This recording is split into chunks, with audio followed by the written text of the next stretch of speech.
Right, we're back here at Ashton, the wet room installation that we've done, and as you can see all this has been replastered. I've painted it for the customer, ceiling, new light, new electrics, and then in the wet room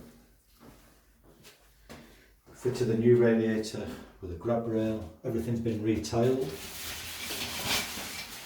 rail and curtain. This will come off for if you need to change the curtain. This will come off so you can change it easy enough. New smaller, slightly smaller basin. This is 500mm wide. Pedestal. This is a drop down arm. We've made this shelving unit because there was a gap behind the toilet, which we couldn't get the toilet back anymore because of the waste in the floor. It's all been tiled, new extractor.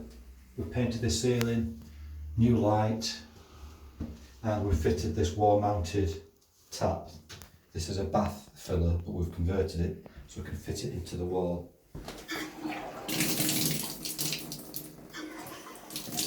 Pretty cool. Grab rail.